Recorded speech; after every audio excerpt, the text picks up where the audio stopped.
Welcome to the Drew Yari Show.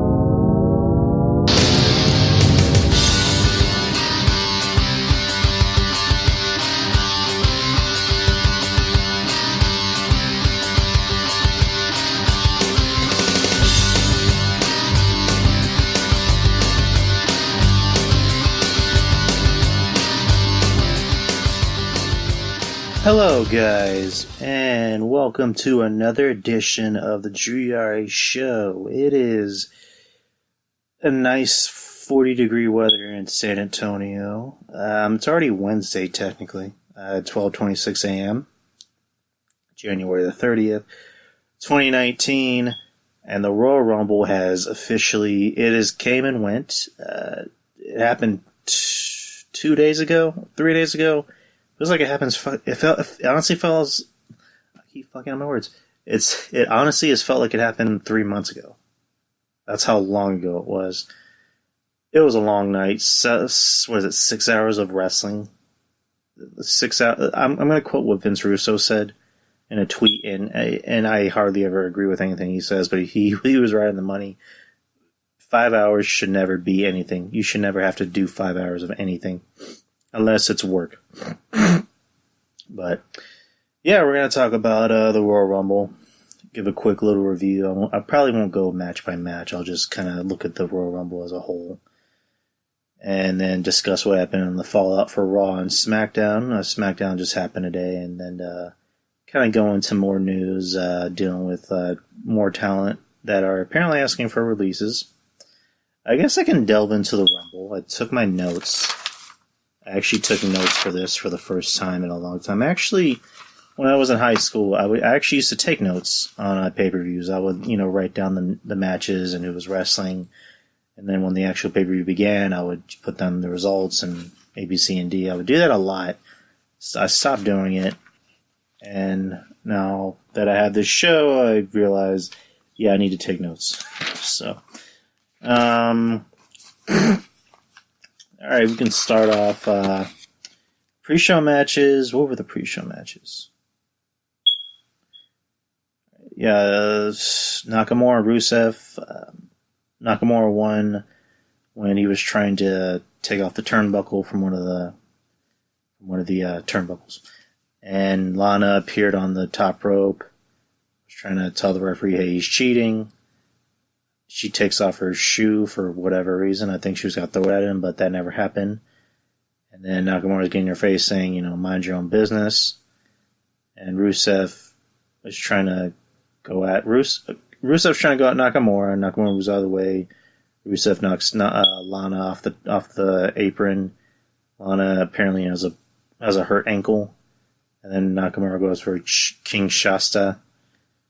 In the back of Rusev's head, 1, 2, 3, wins the U.S. title for whatever reason. Which I don't see why you're going to give Rusev that title for a month and have him lose it. I don't see why, because Rusev's still over and he's popular with the crowd. The crowd likes Rusev. The crowd does not care about Nakamura anymore. I don't know many people who are still Nakamura fans. He is just phoning it in at this point. We all know it.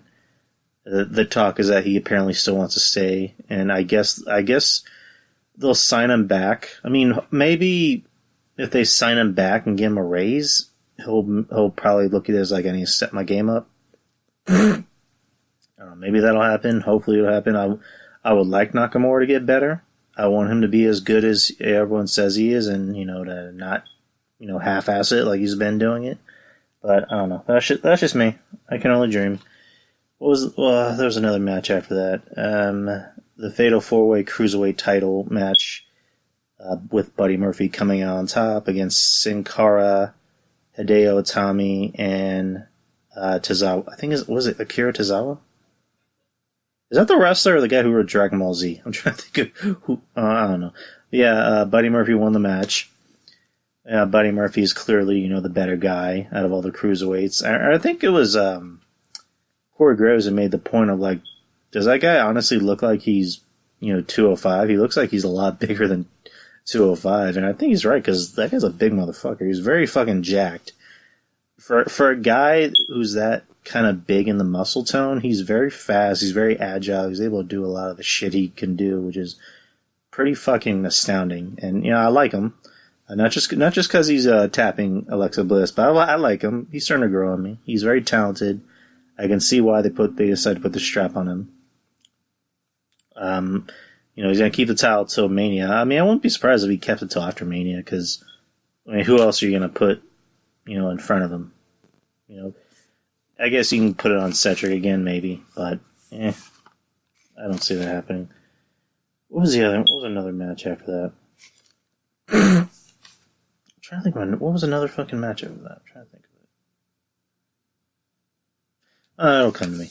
I don't have the matches in front of me. I didn't jot down notes for the pre-show because I hardly ever watch the pre-show, but somehow I ended up watching it. So we'll just go right into the main show. Becky Lynch versus Asuka, SmackDown Women's Championship. Asuka wins by making Becky tap out clean. I didn't understand the point of that. We were all under the assumption that Becky wasn't going to win this, and she was going to insert herself into the Women's Royal Rumble and win it, which she did. But we'll get to that later. But I wasn't understanding that this was maybe going to be like a fuck finish, or there was going to be like I don't know, like some screw finish where nobody even wins, that they both get counted out. And it looked like there was at one point, but then they got themselves back in the ring. Asuka goes for the Asuka lock, I think that's what it's called. Makes Becky tap, which, again, I don't see why that needed to happen. You could...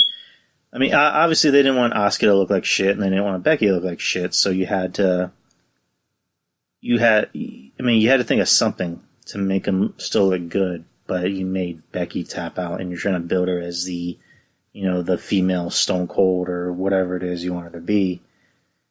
So, I don't know. I didn't understand the whole point of making her tap out clean. I don't.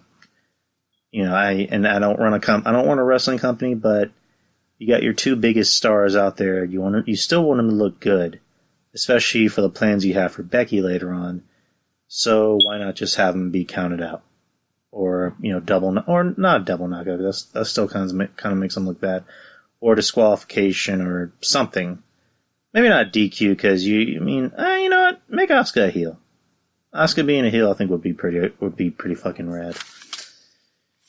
Notes I took for the match. Becky's yelling at Asuka, "Fight me!" Crowd really loves Becky. They really love Becky. Asuka's trying to sell that she has a hurt arm. A lot of submissions in this match. Becky's main move is a disarmer, which is kind of looks like I can't really describe what it is on air, but and then you got Asuka with the Asuka lock, and then there's at one point where they're doing each other's submissions on each other, where Asuka's doing a disarmer, and then Becky's doing an Asuka lock. But in the end, Asuka wins, making Becky tap, which again that wasn't a good move. You should have just had like a screw finish. Next match, SmackDown Tag Titles, The Burr versus Miz and Shane McMahon. Miz and Shane McMahon came out on top. This was kind of predictable because they're trying to build, Miz and Shane as, besties, best friends, we love each other. And, Miz, the reason why Miz wants Shane as his tag team partner is just, again, doesn't make any sense. And, I guess we'll kind of, skip to what happened on SmackDown tonight. When they won the tag titles, they held this big celebration, and a while back, The Miz told Shane the reason why I want you as my tag partners because of my dad. My dad's not proud of me. Blah blah blah. He said, my dad was only proud of me after I became the best in the world at the Saudi Arabia pay-per-view, the Crown Jewel, which kind of begs the question of like, let's look at The Miz's career. Money in the Bank winner, WWE champion, main event at WrestleMania, beat John Cena, U.S. multi-time U.S. champion, multi-time Intercontinental champion, tag champion, current tag champion, and your dad's apparently not proud of you, but he's only proud of you for a pay-per-view event that was very controversial and that was regarded as probably one of the worst pay-per-views of all time. I mean, again, I know wrestling's supposed to be fake, but there has to be some kind of realism. That'd be like, it would make more sense if Miz is trying to fight for the title, and he wants a title shot, and he's telling Shane, I need this title shot because my dad won't be proud of me unless I'm the world champion. That would make a lot more sense, but not like, I have an attractive wife, we have a hit reality show, I'm in movies, company loves me, I was world champion, I main event WrestleMania, I fought The Rock, but my dad still isn't proud of me. But he's only proud of me whenever I won meaningless made-believe pay-per-view at a controversial pay-per-view where it almost got canceled because some guy got shot, he got his head chopped off. My dad was proud of me for being a part of said pay-per-view. I mean, come on. And I don't know where this whole Miz and Shane thing is going. It's obvious that someone's going to turn on each other. I mean, it looks like it's going to be Miz, but that seems too predictable. I mean, to really kind of spice it up, why not have Shane turn on Miz? Why not have Shane, turn on him and saying, we own you, you're a loser, you've always been a loser, you're the Miz. Fuck, I probably should have thought that before I said it. I don't know, just have Shane turn on the Miz. Miz turning on Shane is too predictable. Because at the end of the day, can't Shane just turn and be like, wait, I'm your boss. I can fire you. I can fire you for attacking me. So, I mean, that's why it would make more sense if Shane attacked Miz, if Shane turned out to be a dick heel. To me, that I would be all for a heel Shane run. What happened? Oh, yeah, and then obviously, Miz and Shane won. Third match, Raw Women's Championship, Ronda Rousey versus Sasha Banks. Wow, this match was sloppy as fuck. Like, sloppy as fuck. It was actually Joey Numbers who made the excellent point of, watching this match, he just proves that all of Sasha's opponents have carried her. Whether it be, Becky, Charlotte, or Bayley. And all of Charlotte, all of Sasha's quote-unquote greatest matches, she is dead weight. Because this match was full of so many friggin' botches. It wasn't terrible. It wasn't a terrible match. It was a pretty good match. But it was pretty sloppy. Ronda, for the first time, actually had to carry a match on her own. And then, Ronda wins with the, her arm lock, or whatever you want to fucking call it. And after the match, Sasha's crying, which I forget who said it. Point of, she's supposed to be a boss, but all she does is cry. Actually, no, that was someone else. That was DT, Don Tony. There you go. So she shakes her hand, then she walks away, and then she looks pissed off, then she comes back in, shakes her hand, and puts up the Four Horsemen sign and walks away. Four Horsewomen sign and walks away, and which led to, one of probably Ronda's worst promo to date. Listen, if I'm Ronda Rousey, I have to know that I have some type of pull in the company, and I have to know when to say no to something. Especially when these fucking creative people are giving you bullshit and saying, hey, say this. If I'm Ronda Rousey, I know I have the right to say, I'm not saying this horse shit. They have her go out there and say, think about, what they say about dreams coming true, right? And the audience is already going, no, I don't want to hear it. And they just boo the shit out of her. So she pretty much decides to pull an audible and go, okay, let's just start the match. And they have Bayley come out, pretty early. They wrestle. That's another sloppy match. There was one point where Ronda is coming off the top rope, and I think Bayley was supposed to catch her, and she didn't catch her on time, and then Ronda fell on her leg. So, there hasn't been any reports about her, having any serious, injuries. But overall, that was a pretty another sloppy match. This is probably, worse than, I wouldn't say it was a terrible match, but it was very sloppy. It was probably more sloppier than the Sasha match.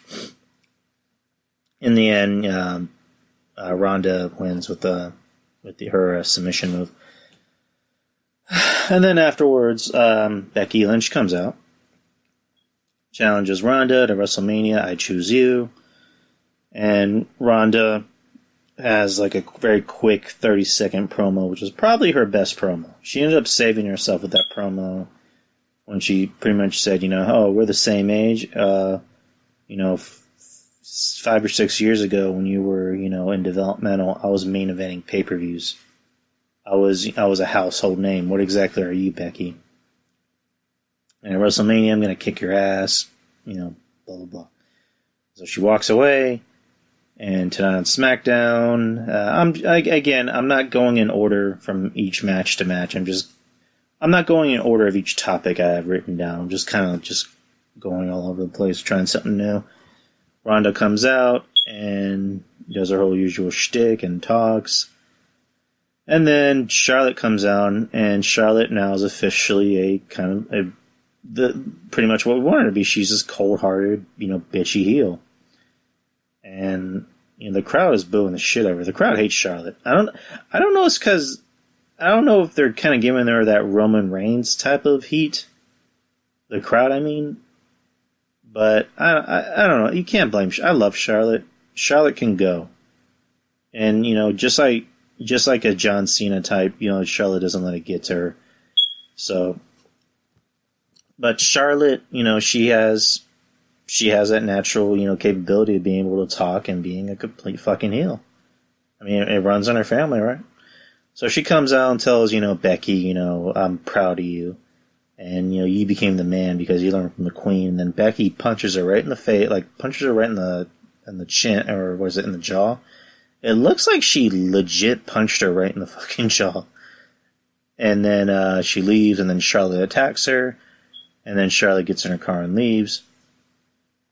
And the talk is that the company is thinking of adding Charlotte to the match with Becky and Ronda at Mania. They're really trying to push it as a main event. And I'll just say this. Keep the match the way it is. This is the match we wanted to see at Survivor Series. This is the match we were clamoring to see at Survivor Series. This is supposedly supposed to be the main event. And then, what happened with Becky happened. And then it got replaced with Charlotte, which, ended up being just as good. And then, Charlotte, what happened? She beat the shit out of Ronda. Here's how I see it. If it's going to be the main event of WrestleMania, which I think it might, is if you add Charlotte to it, because, and I was explaining this to my girlfriend in the car, because she doesn't want it to be a triple threat. She doesn't want Charlotte in the match. She wants it to keep it as is. I'm just explaining it from a company, perspective. Is Becky has Ronda has unfinished business with both women, because she was supposed to face Becky at Survivor Series, and then that Raw before Survivor Series, Becky was in the back and she's trying to tear her arm off. Then she gets to the ring and Becky beats the shit out of her with a steel chair. And then at Survivor Series, Charlotte and Ronda fight, and then Charlotte beats the shit out of Ronda. She beats the shit out of her and pretty much leaves her laying there to, kind of to die almost. Ronda gets up and makes Ronda look like a badass. So the way I see it, you have a good storyline with, Ronda is like, I still want to beat the shit out of you, and I still want to beat the shit out of you. So you add Charlotte to the match, that's money. Because, you have the tagline. You have the queen, the baddest woman on the planet, and the man. I mean, it pretty much writes itself. If you want this match to be a main event, adding Charlotte to the match is the way to go. But as a fan, I want to see, Becky versus Ronda by itself. Leave it as is. And I've said a while back, have Charlotte versus Asuka again at Mania. The Queen versus versus the Empress. I think that's what they call her. And you're gonna tell me Charlotte and Asuka for a second year in a row won't be a good match? I mean, look at it. Charlotte's already a bitchy cunt heel. Then you got Asuka, who's starting to get that fire under her. Who else on the fucking women's roster is gonna fucking be able? Who else besides Becky and Charlotte on the SmackDown women's roster can you put against Asuka? I mean, if they add Charlotte to the match with Ronda and Becky, I have a feeling they're just going to throw Asuka in like a kind of a like a piece of shit match, like a gauntlet match for the SmackDown Women's title. It's like, no, nobody wants to see that. We want to see Asuka just beat the shit out of people. We want her to see her beat the shit out of people. But we also want her to have a good match. And there's nobody else on SmackDown besides Charlotte and Becky that can make that look like something. Who else? Carmella? No. Nobody wants to see that. Nobody wants to see Carmella. The Iconics? No. Naomi? No. I don't even know who else is on the roster. I mean, you could call somebody up. I mean, you know what? I have a good idea. Take Shayna Baszler. Take the NXT Women's Champion. Have her face Asuka, like a champion versus champion match at Mania. See, there you go. Problem solved. So yeah, there's that. What's the next match? Oh yeah, the Women's Royal Rumble, the 30 Women's Royal Rumble. My notes right here. I guess we'll go in order. The first woman to enter the Royal Rumble was Lacey Evans, making the main roster debut. I don't know much about Lacey Evans. Apparently, she has a military background, and she's doing this whole, feminist 1950s gimmick. And she comes out and kind of cuts a very bland, blah promo. Yeah. The second person to come out is Natalya, who she lasted quite a long time in the Rumble. I don't have the time on me, which I probably should have done. Third one was Mandy Rose. Liv Morgan was the first to be eliminated. She comes out, and immediately she goes after Natalya, and Natalya ends up just throwing her out. So I believe Liv Morgan had the quickest elimination in the Rumble. Fifth person was Mickie James. 6 was Ember Moon. 7 was Billie Kay. 8 was Nikki Cross. Nikki Cross apparently... The talk is that she impressed everybody with her performance in the Rumble. She comes out doing her whole crazy lady gimmick. I love Nikki Cross. She's engaged to Killian Dane from Sanity, which that's a pretty interesting couple. 9th is Peyton Royce. They gang up on Nikki Cross. They eliminated her. 10 is Tamina, who lasted a lot longer in the Rumble than she should have. 11 was Zia Lee, which I literally had no fucking clue who that was. Was she in the, she's in NXT. Was she in the Mae Young Classic? Yeah, actually she was. Alright, never mind. Zia Lee, who she actually ended up doing pretty good. Number 12 was Sarah Logan. She got eliminated pretty quick. 13 is Charlotte, who ended up having the most eliminations in the Rumble with 7. 14 is Kairi Sane. She was very impressive. 15 was Maria Kanellis, which I don't know why she was even in the Rumble. I honestly forgot she was with the company. 16 was Naomi, who ended up being eliminated by Mandy Rose. She eliminated Mandy Rose, and then Rose tried to eliminate her, but then she decided to do the whole Kofi Kingston, the floor is lava gimmick, and then Mandy Rose ended up eliminating her anyway. 17 was Candice LeRae, who did pretty good. 18 was Alicia Fox. There's a funny bit with her and Maria Kanellis. They're trying to act like friends, and then Maria, smashes her hat, and Alicia gets eliminated. And I think Renee had the punchline of "You forgot your hat." Number 19 was Casey Catanzaro. who, again, I didn't have any idea who she was. I had to look her up. Apparently she had her training at a gym here in San Antonio. And there's actually an article about her, which I thought was pretty cool. And she's actually dating Ricochet from NXT, Ricochet. And there's a pretty, I guess, depending on how you look at it, it's a pretty heartwarming video where it was during the Rumble backstage, Ricochet is telling, Casey, I'm very proud of you. And he starts crying, and he's turning away from the camera to kind of, block himself, block his face from, the camera seeing him cry. And you see Rhea Ripley kind of, stick her finger down her throat, like, ugh. And Casey has to, like, console him, like, oh, baby, don't cry. I mean, it was pretty heartwarming. She's freaking cute, by the way. She's very tiny. She's 4'11". But she actually did pretty good. It was kind of funny seeing her go against Charlotte, because Charlotte's a fucking massive woman. Charlotte's a big bitch. Her and Rhea Ripley are big girls. Not like fat, but they're just big. They're very massively muscle tone. They legit look like they can beat the shit out of you. And the women's roster needs more of those. Zelina Vega came out, speaking of Tiny, who she pretty much did the same thing she did in the Battle Royal at Evolution, where she hit her in the ring. And then eventually Hornswoggle just appears right next to her, and she ends up getting herself eliminated. I just thought that was funny that Hornswoggle was just randomly right there. And, I don't know. I wouldn't blame him if he was just under her looking at her ass. Like, I wouldn't blame him at all. Because I would do the same thing. Ruby Riott came out. She had 3 eliminations. She mainly had a lot of help from the Riott Squad, who... Oh, that's not her. Dana Brooke came out. She was eliminated. She tried to eliminate Casey Catanzaro. And then she did her whole Flores Llama gimmick where she's walking on her hands, which I'm not gonna lie, look kind of hot.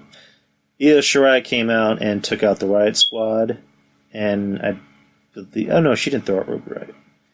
Yeah, but she took out the Riott Squad, and they didn't fuck with anyone for the rest of the night. Rhea Ripley came out and completely fucked shit up. I remember my girlfriend's sister was saying, she looks like a man. I'm like, no, she looks like a killer. She looks like someone that will beat the fuck out of you. And again, another San Antonio native. She was an RCW alumni, River City Wrestling. Gotta represent my San Antonio people. She cleans up pretty nice. Because I follow her on Twitter and Instagram. When she's not, looking like a complete fucking killer, she looks fucking good. She looks really pretty.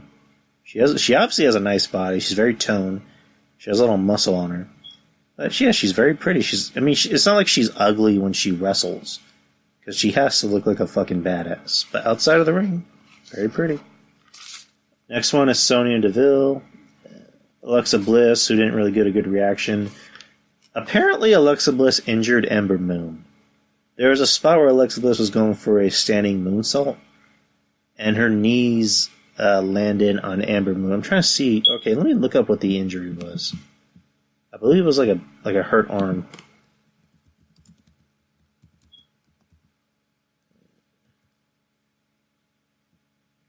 Alright, elbow surgery. There you go.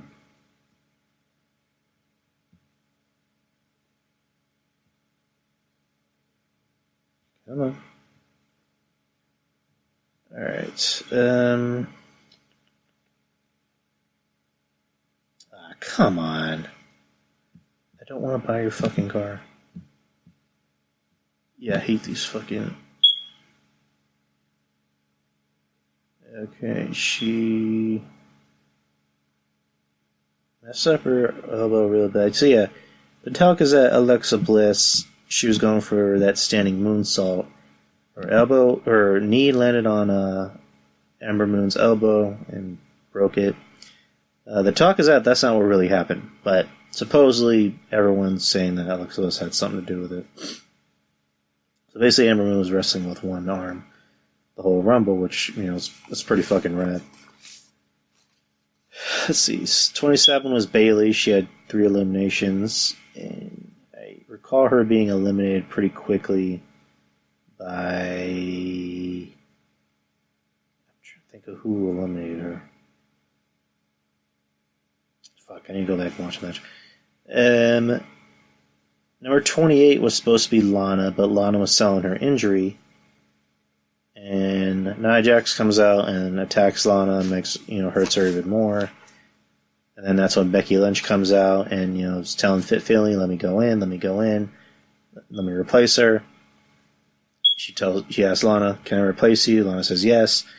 Becky goes in and starts fucking shit up. 30 ended up being Carmella, and comes right down to Becky Lynch, Nia, and Charlotte. And there's a spot where I'm trying to think of what it is. Where Becky rolls out of the ring. She doesn't go over the top rope, she rolls out of the ring. Charlotte tries to kick Nia out of the ring, and then Nia hits her before she can knock her out, and then Becky grabs Nia while she's standing on the apron and kind of knocks her off.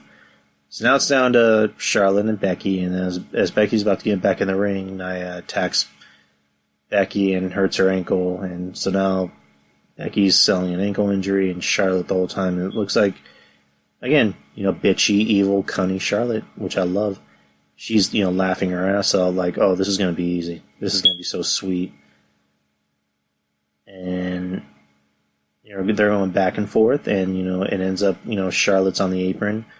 Becky punches her right in the face, eliminates her, and now Becky is the Royal Rumble winner, which the crowd loves. And I'm glad that they did the right thing, gave it to Becky, because I said, before, if Becky wasn't in the Rumble, then Charlotte was going to win it.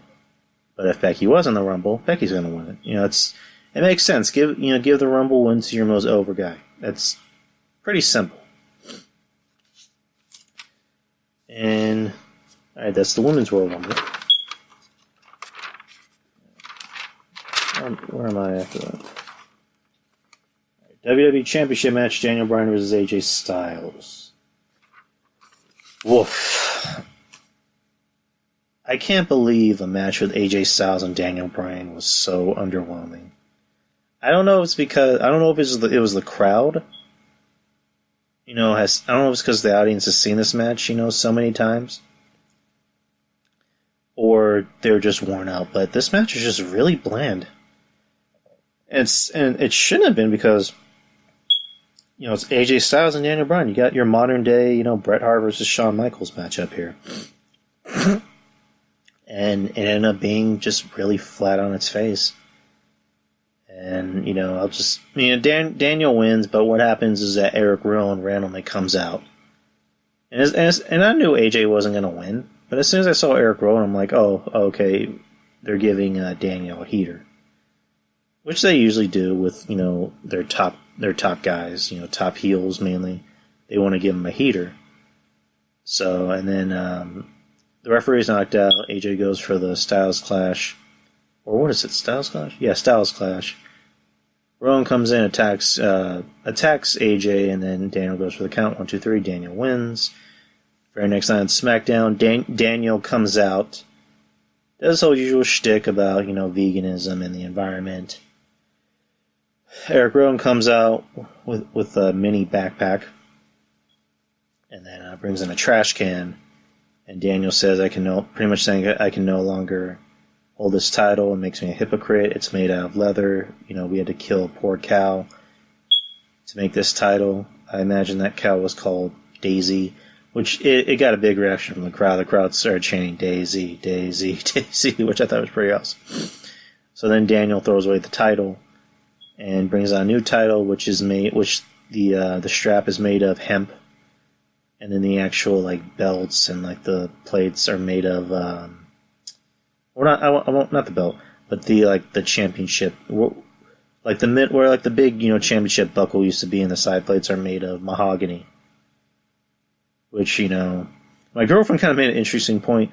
Oh, so they had to chop down a poor tree to make that championship? It's yeah, pretty much.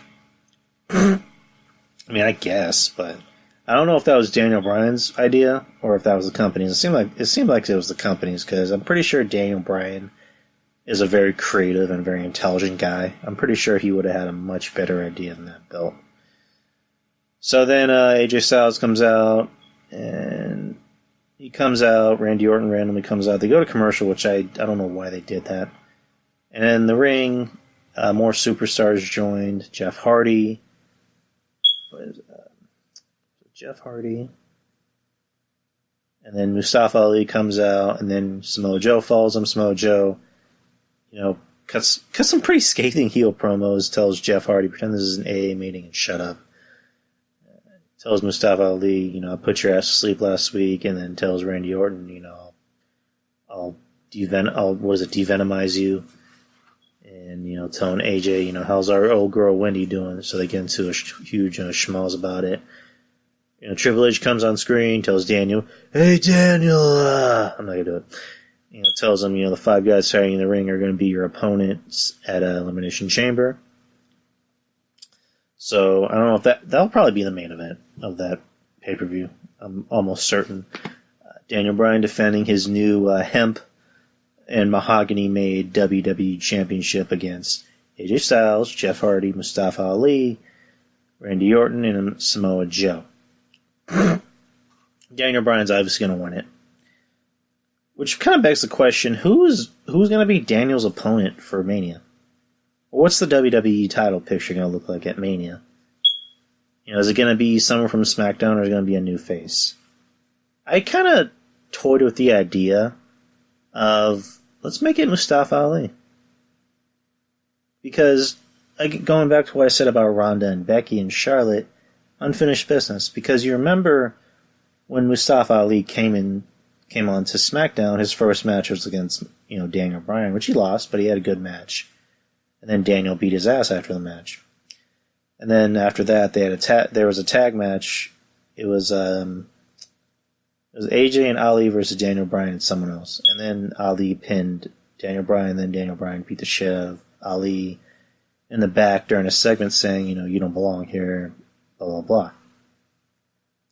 So why not, make that a match? I mean, that would be a very good match. That'd be very, interesting to watch. You have the old guard versus the new guard.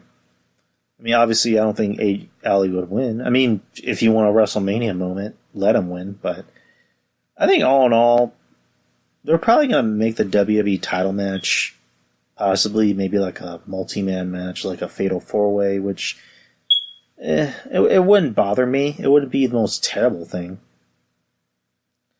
Or they'll probably do something unexpected. I don't see what they would do, but we would have to find out. I mean, because, and one thing Kevin Castle said, I'm fine with not knowing what's going on, and I agree with him. I don't want to hear rumors. I'm fine with knowing what's not going to happen with that title, or what's going to happen with that title. Give Daniel a good opponent. Don't make it Daniel versus AJ again. We've already seen that. Give AJ a different opponent, but give Daniel something new. Give him a fresh new opponent. I think Mustafa Ali would be a great match to watch. Or Jeff Hardy. Jeff Hardy versus AJ, I think or Jeff Hardy versus Daniel would be pretty interesting. Universal Championship. Brock Lesnar versus Finn Balor. Brock wins with a Kimura lock. This match wasn't terrible. It was pretty interesting off the get-go. When the bell rang, Finn started beating the shit out of Brock, and then Brock, put in his offense and started beating the shit out of Finn. There was a point in the match where Finn, they're outside, and he throws Brock on the announcer's table, but he throws him in, like, the sharp corners. And, forgetting that Brock has, was it diverticulitis? Or diverticulitis. And they're trying to sell that. Which is like, oh, I forgot Brock had, diverticulitis, so he's selling the fact that he's, quote-unquote hurt. So it kind of makes it, can Finn win? Because he has a coup de grace, which involves him, slamming his feet on his opponent's chest or his stomach. Finn goes for the coup de grace. gets the 2 count, which Brock counters into a Kimura lock, making Finn tap, which I guess that makes sense because the whole match he's trying to sell his tum-tum, and anytime he goes for an F5, it looks like he's in pain trying to do it. So I guess that makes sense because, like, if I can't beat you with an F5, I'm going to beat you with my submissions. Because you're forgetting I'm a submission specialist. I was in UFC. So I guess that makes sense. And then next night on Raw, Finn comes out and, says, I made Brock a believer. Because after the match, Brock beat the shit out of Finn. And then Finn says, the reason why he beat the shit out of me is because he believes. Bobby Lashley comes out, which I kind of rolled my eyes. I'm like, oh, God, they're going to give Finn Brock. I mean, not Brock, Bobby Lashley. It's like, Bobby Lashley kind of seems like the bland version of Brock Lesnar because, Brock can actually work. I mean, regardless of what we say about, Brock can actually work. He can go out there and work, given the right opponent. And then he has, mini, non-interesting black Paul Heyman, come out and say, you're a disgrace.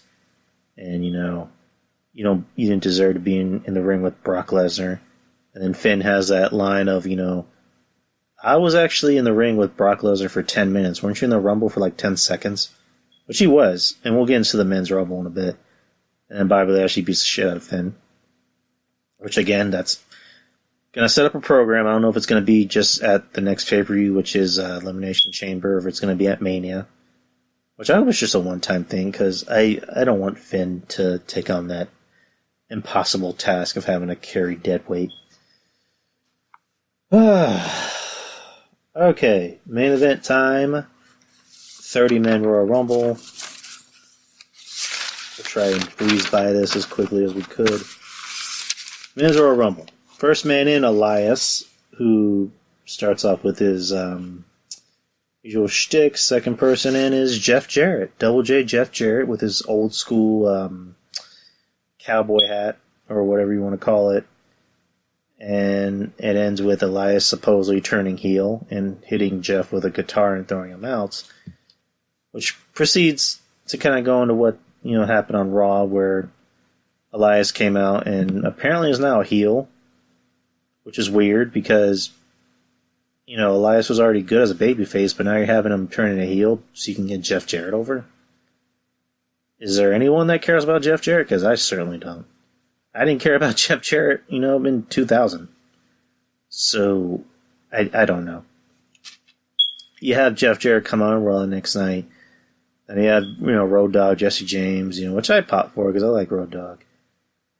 And they're trying to get the whole crowd to sing With My Baby Tonight, which I hardly know that song. I'm pretty sure nobody else does. Elias attacks both men, puts them out. So I guess this is going to be a program, and I guess this is going to be something at Elimination Chamber, because the talk came out that the company signed Jeff Jarrett to a new deal, to an office deal, but he's also going to do some on-screen work, which I'm like, ugh. No.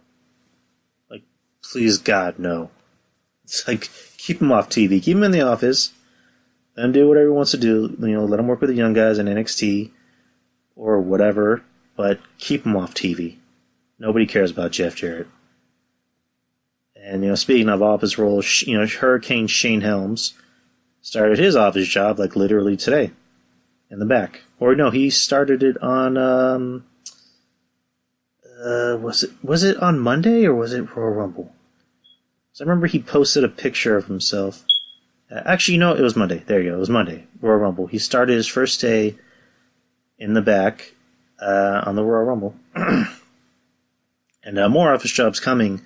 Abyss and Sanjay Dutt left TNA and are joining WWE. Sanjay Dutt will be working in the back.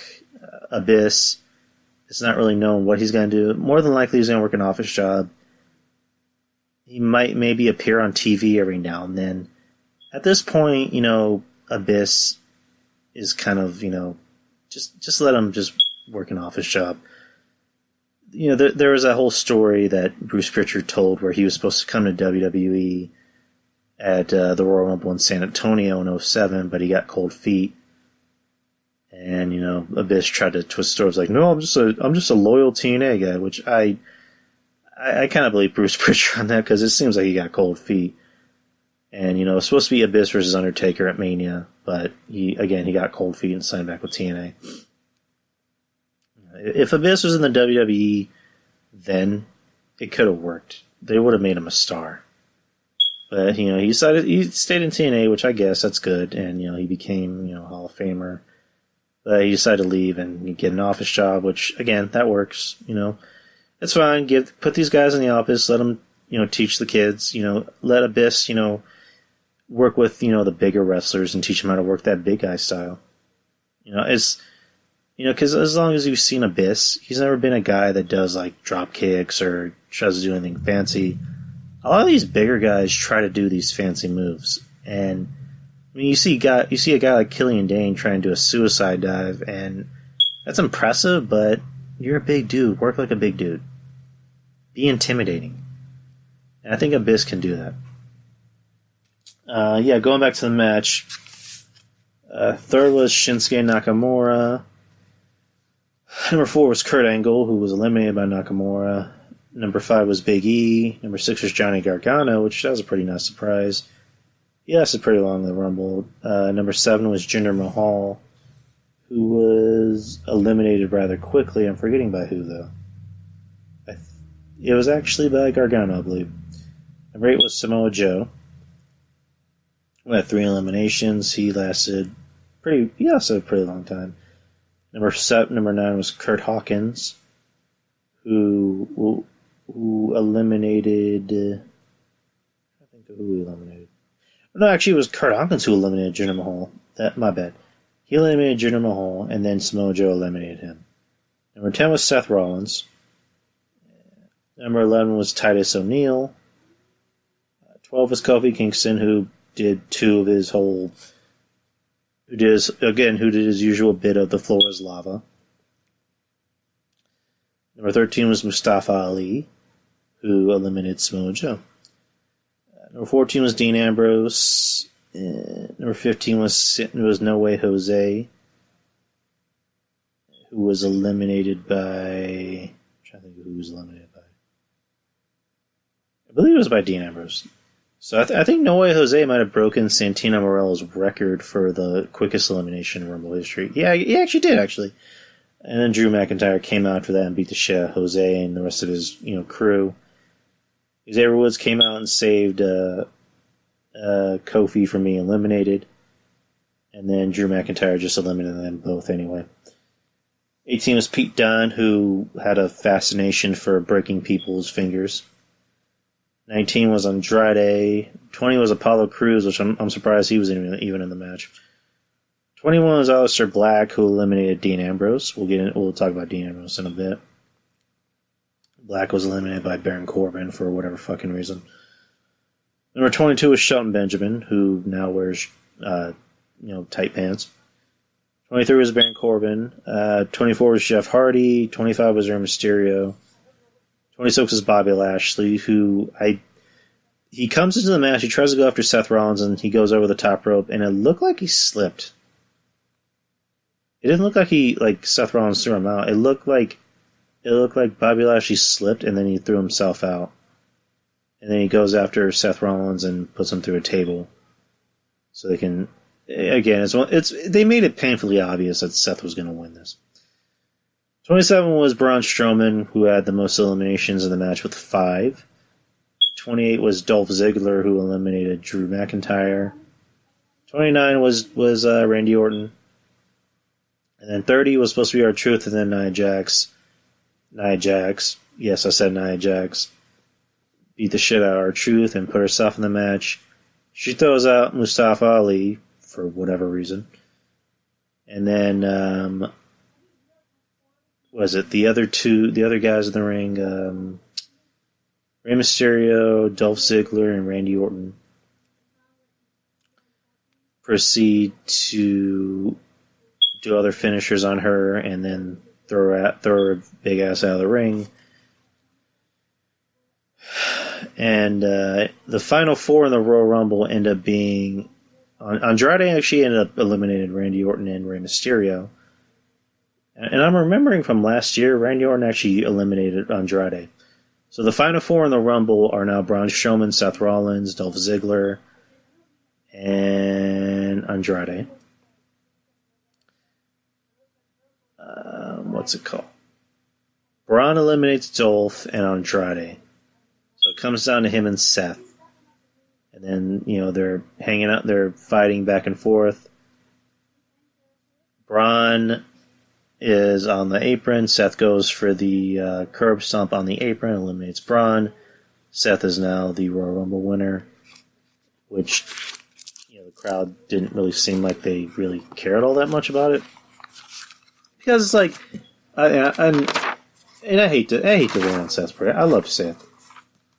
Seth is without a doubt the most over guy on the Raw roster.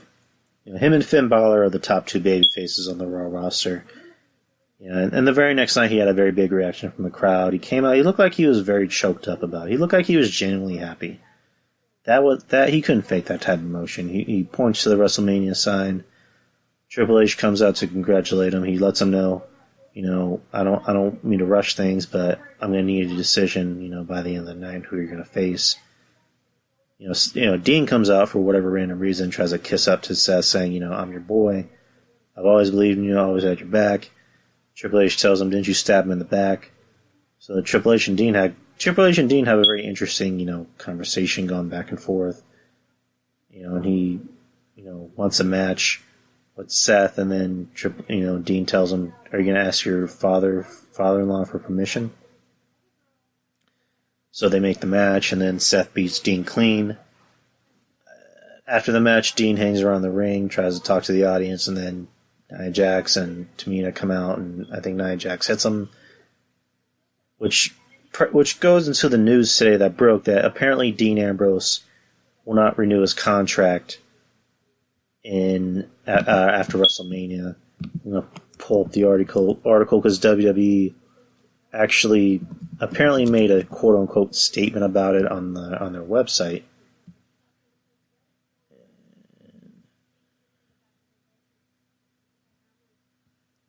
Come on, I don't care. If you can hear that talking, that is my girlfriend's sister. She is not very subtle. Alright, WWE.com, Dean Ambrose. Come on, I don't care. Dean Ambrose not renewing WWE contract when it expires in April. And I have the article on the actual website. Dude, come on. Dean Ambrose, Jonathan Good, his real name, will not be renewing his contract with WWE when it expires in April. We are grateful and appreciative of all that Dean has given to the WWE and our fans. We wish him well and hope that one day Dean will return to WWE. I don't know if it's a work. I mean, and again, I'll pull up more. Let me pull up more articles from PW Torch about Dean Ambrose apparently wanting to leave, because the talk is that he's frustrated with not developmental. Why the fuck did I say developmental? He's frustrated with creative.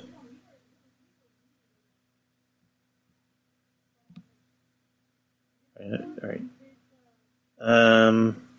Sources tell PW Torch that. All right, let me just start from the beginning. He's given his notice to WWE that he will be finishing up when his current contract expires at the end of April, according to 3 PW Torch sources. He broke the news to management this weekend, including directly in a meeting with Vince McMahon after being offered a new contract and a raise weeks ago. He is expected to finish up shortly after Mania, although it's possible WWE would rather have storylines sooner. This could explain why he was rather unceremoniously eliminated from the Rumble on Sunday night and did a clean job Seth Rollins on TV on Raw. Sources tell PW Torch that Ambrose has been frustrated with the creative decision of his character and reached a breaking point recently. He's indicated to WWE management this weekend he's not interested in negotiating further and made it clear that this is about trying to get more money. One of his colleagues on the roster, when asked about Dean's demeanor lately and if there are any signs of discontent, said he's pretty much impossible to read. He added, though, that Dean hates hokey shit, and since so much of his character has been portrayed as hokey in the last few years, he's not surprised that that would have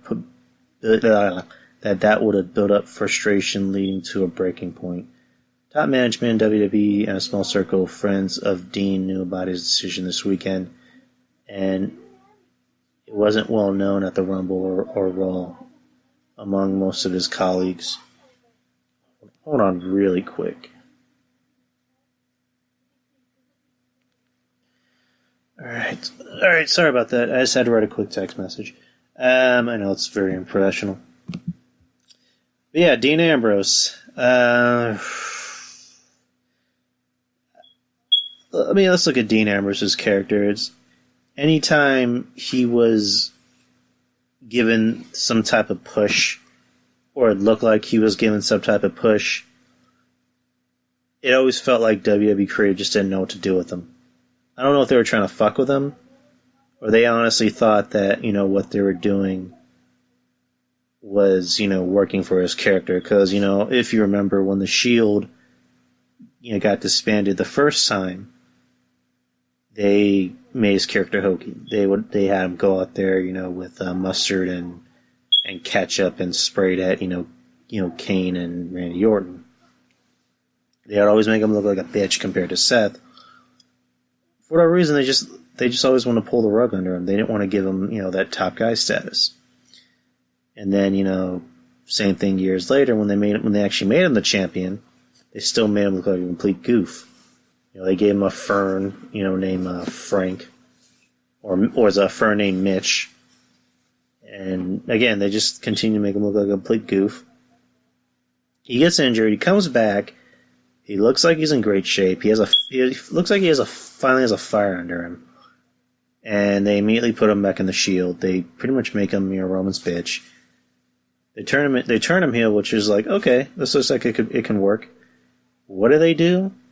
They have him wear, Bane's jacket from Dark Knight Rises, and they have him go out there and call everyone stinky.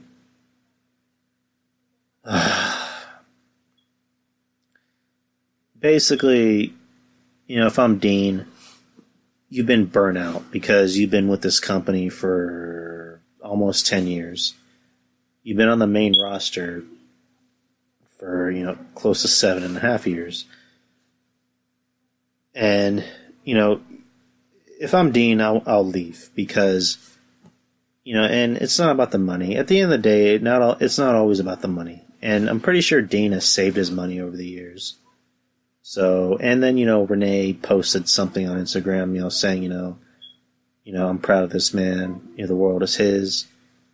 And, Dean's up, Renee, I don't think Renee's going to leave. Renee has a good spot with the company. Dean's going to end up leaving. He's going to end up doing his own thing. Will he go to another company? I don't think so. I think at this point, Dean just wants to get away from wrestling. He needs just judging by how everything's going, it seems like he needs to heal his mind first, and then his body.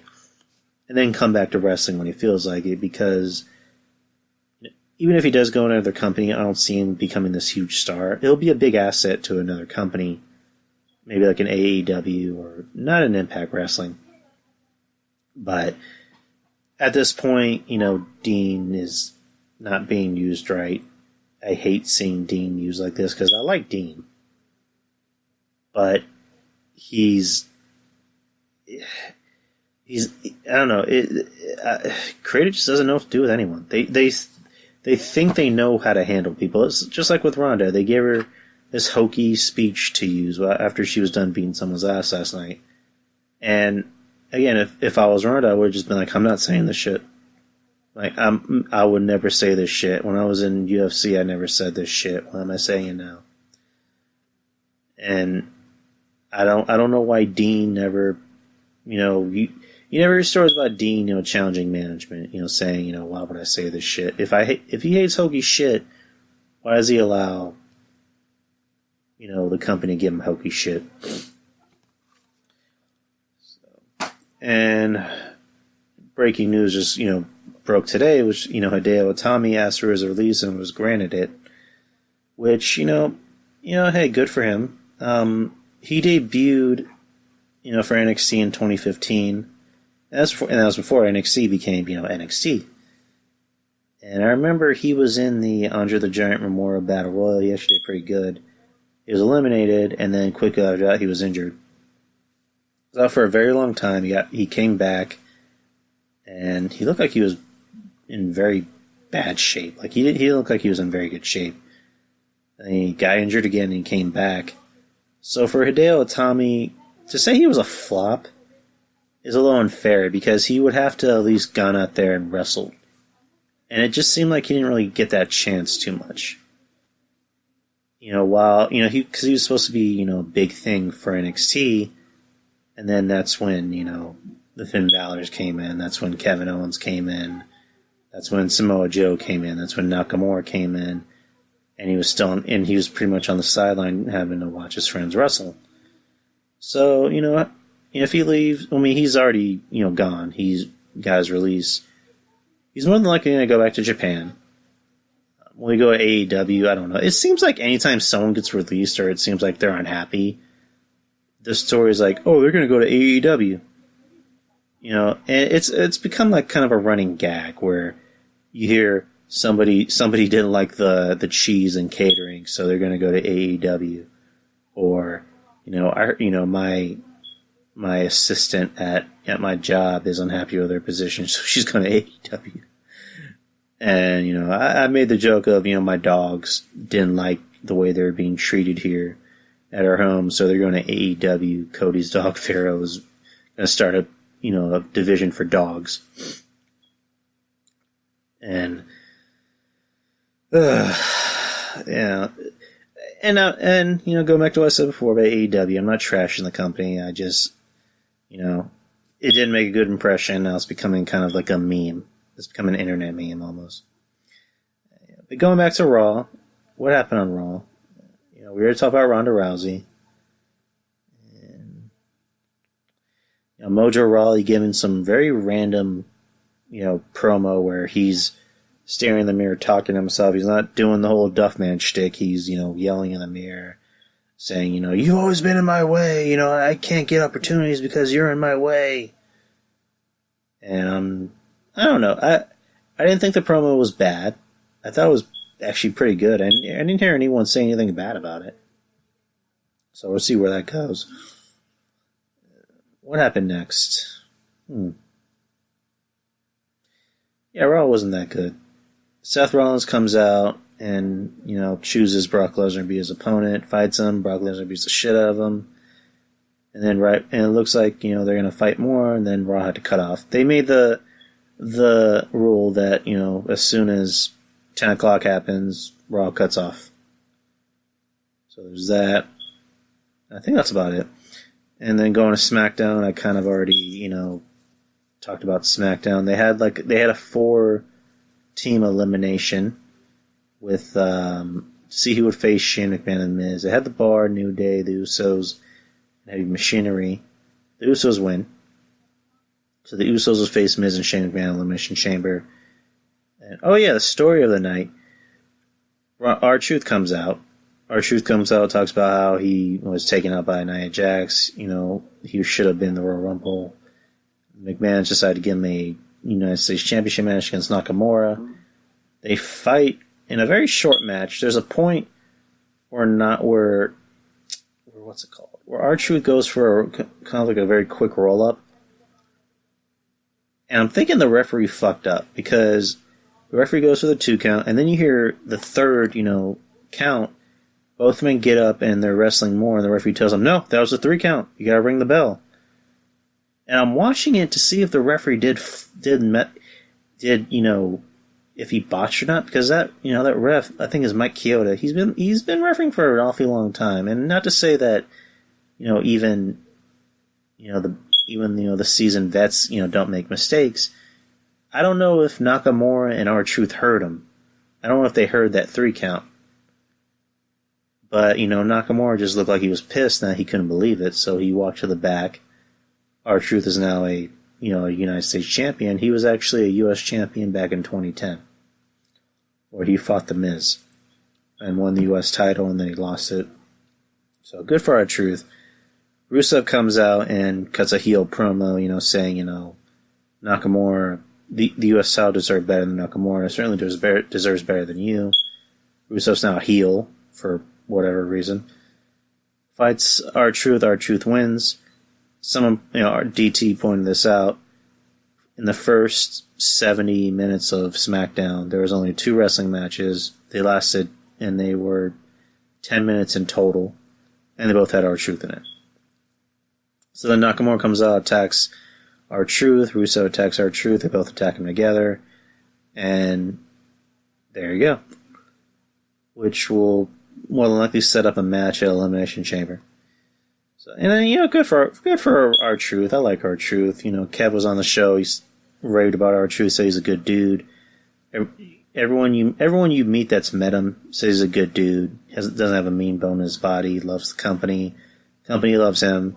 Pretty sure this is a reward for R-Truth. If the referee didn't fuck up, this is more than likely a reward for R-Truth for working hard, for being a good trooper, being a good sport about everything. If it sounds like I'm rambling, I'm very tired. It's late, and I think I'm getting a headache. What else? And this was supposed to be a live show tomorrow not tomorrow, later today at 12. Mish had to cancel due to sickness. Mish is very sick, and tomorrow, not tomorrow, but later today in Chicago, it's supposed to reach the negatives. There's a story came out that says Chicago is supposed to be like Antarctica pretty much. It's supposed to be negative 30. And he sent me a message saying, won't be able to do it, I'm sick, and also internet won't work with negative 30-degree weather. So, Mitch, if you're listening, hope you're alright, dude. I sent him a message, I hope he gets better, and just said we can reschedule if you're interested. That's pretty much it. I really don't have anything else to talk about. This Friday, we're going to get Trez back in. That's if she doesn't get sick, too. So we're going to record or go live. I think she just wants to record, which I prefer recording. It's editing. Makes it a lot easier. That's about it. I'll just do plugs. Don Tony Kevin Castle show. They you can catch them on Mixlr after every Monday Night Raw. They also do a thing specifically for patrons after SmackDown now, which is a pretty good show. They did a show earlier tonight, and I liked it. Speaking of patrons, find them on Patreon. They have Breakfast Soup. Kevin Castle has 2 shows. Castle Chronicles, Dark Chronicles with our friend Trez. And they have Wrestling Soup. You can find them on Mixlr every Thursdays at 8:30 Central Time. And for their Patreon, they have Side Salad with Mish and John Draper. John Draper has his own show, which is Global Balding. Joey Numbers has yet to have a show, which he should. Mish does Missionary Position episodes, which are pretty good. They're late night episodes. And that's about it. Texas Podcast Massacre, if you're into horror movies, even if you like bad ones, these guys make it entertaining. They just did one for Bird Box, which I need to finish that. That's really good fucking episode. I love those dudes. I'm trying to get back on. You might see me back on a lot sooner than later. Well, that's if they want me back on sooner than later. And Architect Podcast, kind of like mine, but not as good. I'm playing. If you're into all that nerdy shit, they focus more on it. Kind of like me. I'm more of like a broad, show. I don't just focus on one topic. They focus on everything nerd related, which is movies, comics, video games, yada yada yada. What is it? Bops and Bangers with Peter and my friend Peter and Melanie. Look for that podcast to drop pretty soon. If you're a music lover like Peter, that's the podcast for you. And that will be it. Those are all my plugs. Find me on Spreaker. This episode, I'm just gonna edit. I'll edit the show tomorrow because I'm too tired to do shit right now. But yeah, you'll hear this episode tomorrow. And Twitter, Drew Show, Instagram, Drew Show, Facebook, Drew Show. And anywhere else that podcasts, you can listen to podcasts from now on. I'm now on TuneIn Radio. So listen for that. And that's about it, guys. Thank you guys for listening. Thank you guys for listening. Thanks for the love. I'm tired. I'm fucking at my words. Peace out. That's all I'm going to say. Peace out.